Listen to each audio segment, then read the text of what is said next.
Is the fact that Konecny isn't done yet just kind of, hey, man, let's circle back up at camp. Let's circle back up a week before camp, figure this thing out because everyone wants to go on vacation. It's July now.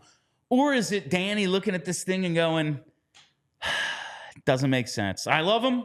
It doesn't make sense. Well, it's abundantly clear that the reason why they haven't agreed to a deal yet is because Konecny is asking for more than the Flyers are willing to give. Otherwise, they would have agreed to a deal because both sides apparently want to re-up. Konecny wants to stay. The Flyers want to keep Konecny. So it's just logical that the only reason why a deal isn't done yet is because the Flyers aren't willing to give Konecny what he thinks he's worth, what his camp is having as drawn as their line in the sand.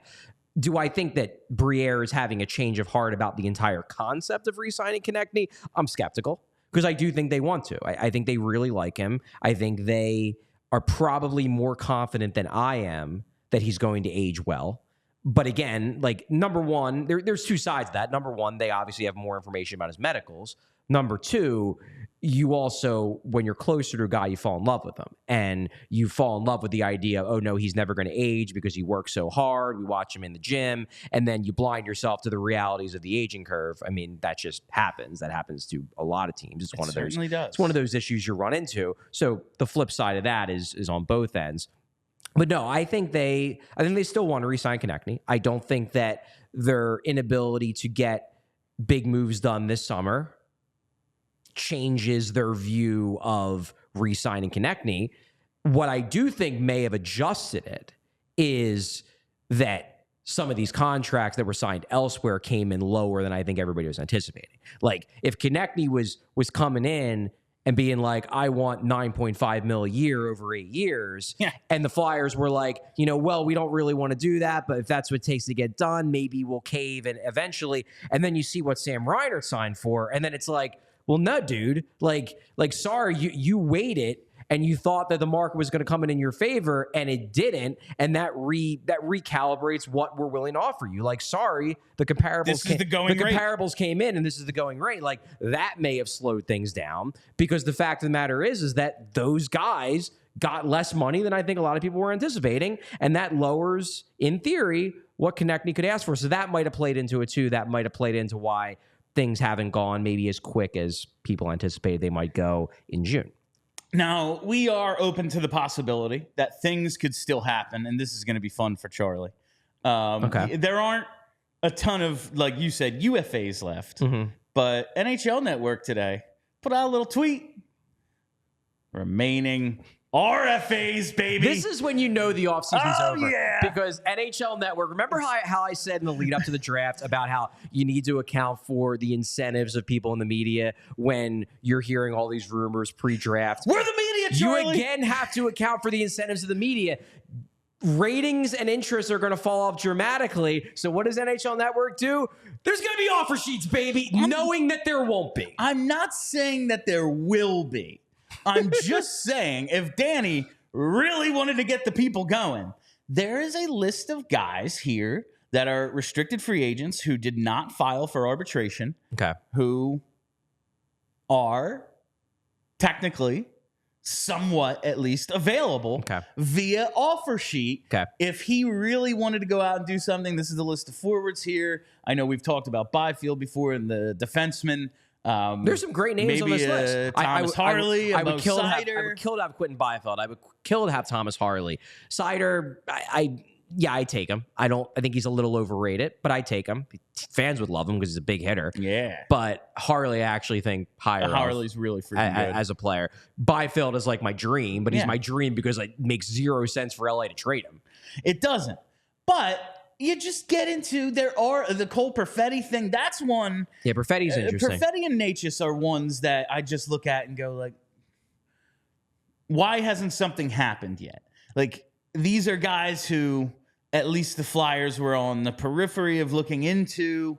If not an offer sheet, do you think maybe a deal could still be done for any of the players on these lists? Look, if Danny was able to pull off a deal for one of these guys, I would mea culpa, write an article being like, Danny, you played this offseason beautifully. Well done. You made the big move. You got the potential 1C.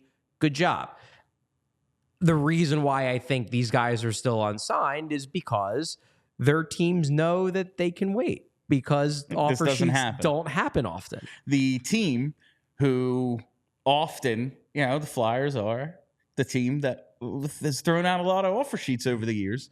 They're over the cap. But I mean, they could because they could just use LTIR. LTIR, they can go over 10%.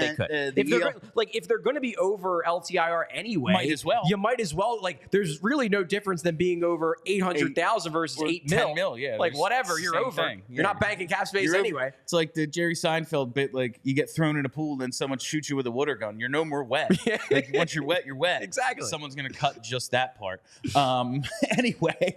No, I'm just looking at, this is where I am with the offseason, to answer your question from 20 minutes ago. Because I just keep step by step. You keep pondering. Yeah, I am disappointed because I want shit now. I want to know who's going to be on this team. Telling me we're going to draft some guys or next offseason or 2 off seasons from now, that's all well and good.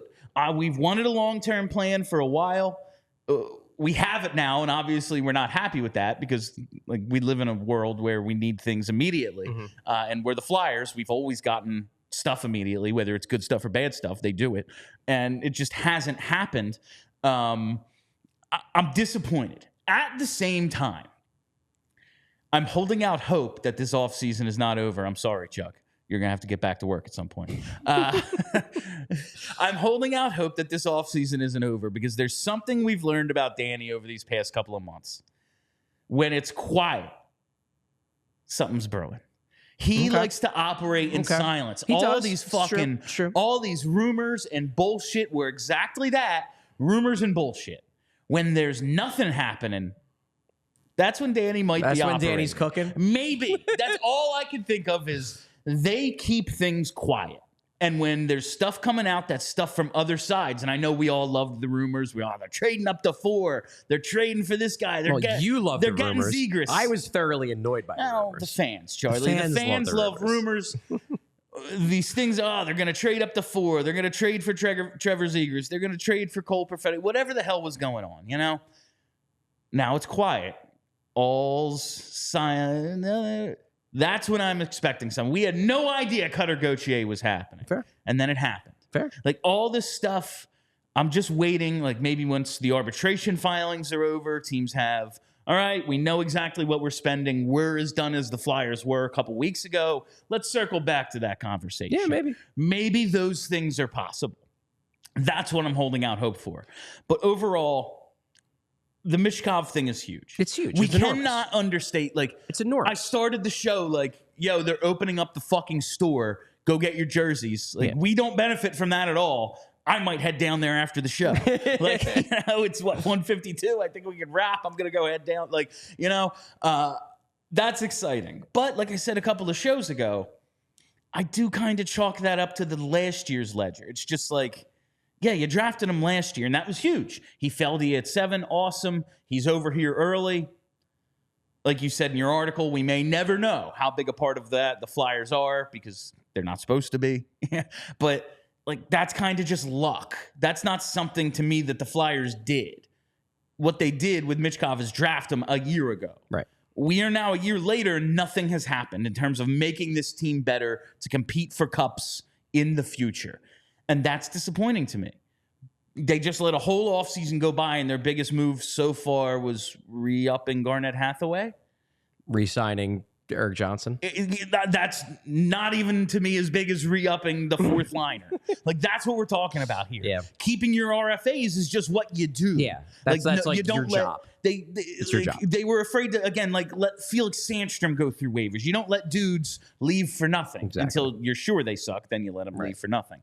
But, they did nothing this offseason, and that's disappointing because it's the GM's job to make the team better, whether for now or in the future. He didn't. And I don't think, again, I want to make this clear, I don't think this is disastrous. Not a disaster. It's not over. Yeah, I don't think that if the Flyers are done, if they are done, I don't think this is the end of the world. I don't think that it means that the rebuild is going to fail. I don't think it means that Danny's an idiot. I don't think it means that he doesn't have a plan. I don't think any of that is true. All I'm saying is that now, especially if you're going to re-sign Konecny, because then you're saying we think we could turn the corner in the next 2 to 3 years, because otherwise, why would you re-sign Konecny?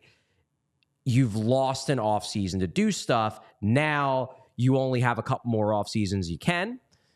And maybe the patience will be validated next offseason because Danny goes out there, they trade up, they get a top tier talent, they move another pick for a high end player, add a prospect in, they have a huge offseason, and you're like, oh man, now I see when I look at this pipeline and when I look at this roster, and we saw what Michkov did in his rookie year, hopefully it's great. You're like, yeah, I can see a cup contender in 2, 3, 4, 5 years.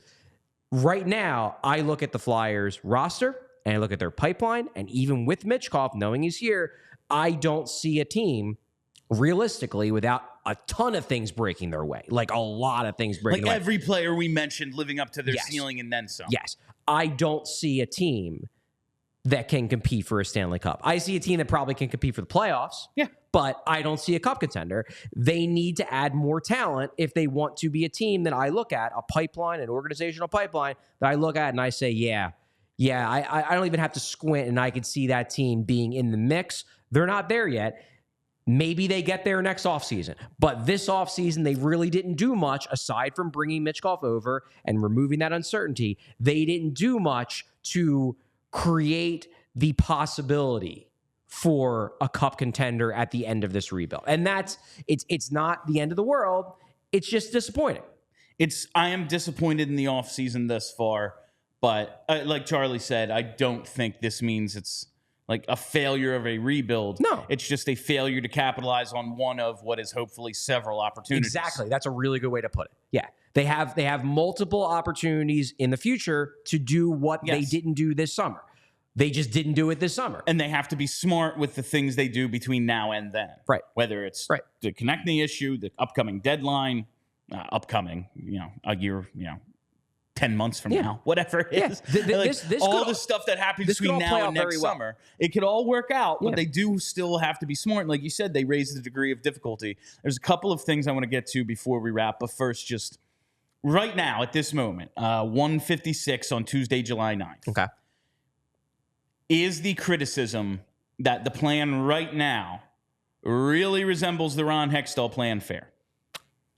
I am comparing Michkov and the luck of getting him at 7, him coming over early, to the luck of, and obviously we know this was a failure, but jumping from 13 to 2 in the lottery was very lucky. The result wasn't lucky, but you get what I'm saying. Yeah. Those two things let's call them the same. The rest of the plan, is that criticism fair? It's a fascinating question because I do think it's fair. That said, and I've articulated this on the show a few times, I don't think it is a death sentence if Danny Briere's plan resembles Ron Hextall's plan. Draft better. Because I don't think Ron Hextall's plan was destined to fail. Ron Hextall did not draft well enough to execute his plan. Yeah.